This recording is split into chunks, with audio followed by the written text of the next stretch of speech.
दोस्तों, जिस तरह से सतयुग, द्वापर युग और त्रेता युग का अंत हुआ है, ठीक उसी प्रकार कलयुग का अंत भी निश्चित है।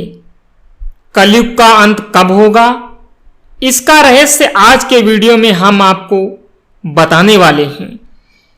दोस्तों, स्कंद पुराण के अनुसार उत्तराखंड के कुमायूं मंडल में गंगोही लिहाट कस्बे में स्थित इस पाताल भुवनेश्वर गुफा के विषय में कहा गया है कि इसमें भगवान शिव का निवास है।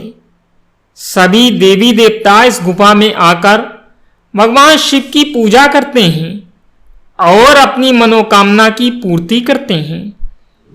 दोस्तों, यह गुफा पहाड़ी के करीब 90 फीट अंदर है। पाताल भुवनेश्वर गुनऊर किसी अजूबे से कम नहीं है।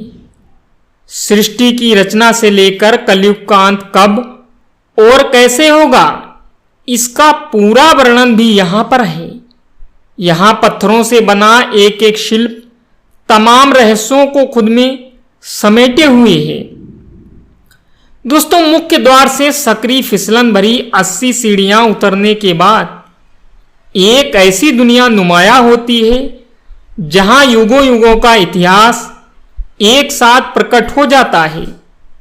गुफा में बने पत्थरों के ढांचे देश के आध्यात्मिक वैभव की पराकाष्ठा के विषय में सोचने को मजबूर कर देते हैं। तो कैसी है वो गुफा और उसमें क्या लिखा है, ये सब जानने के लिए आप लोग वीडियो को अंत तक देखें। पसंद आए तो लाइक भी करें और चैनल पर नए हो तो चैनल को भी सब्सक्राइब करें। चलिए अब जानते हैं जरा विस्तार से। दोस्तों, ऐसी है गुफा।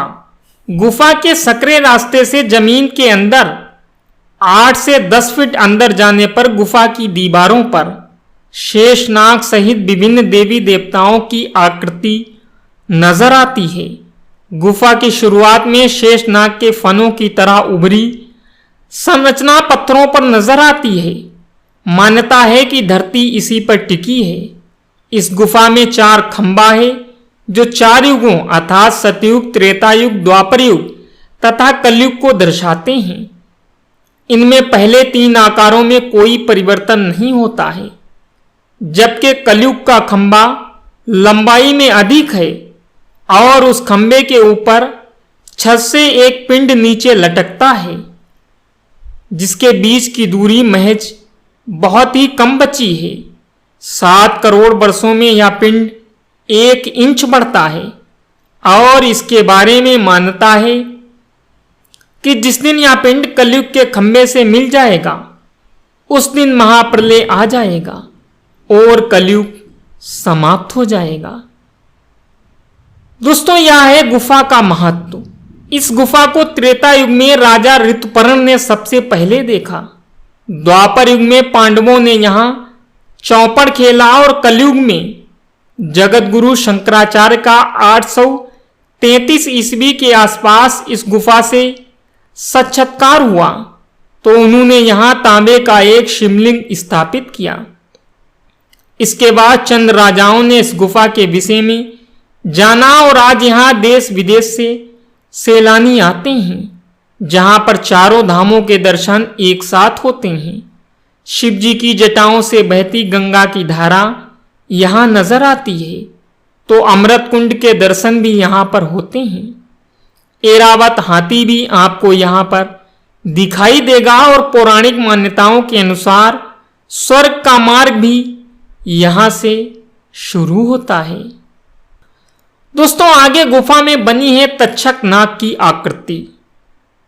दोस्तों, आगे बताया गया है कि आगे बढ़ने पर एक छोटा सा हवन कुंड दिखाई देता है।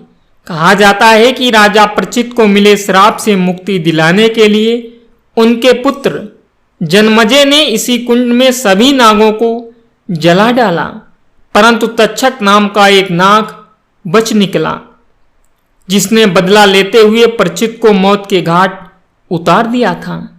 दोस्तों, हवन कुंड के ऊपर इसी तक्षक नाग की आकृति बनी हुई है। यहां पर जलकुंड भी है जहां पांडवों ने तपस्या की थी। आगे 2 खुले दरवाजों के अंदर सकरा रास्ता है। इसके लिए कहा जाता है कि ये द्वार धर्म द्वार और मोक्ष द्वार है।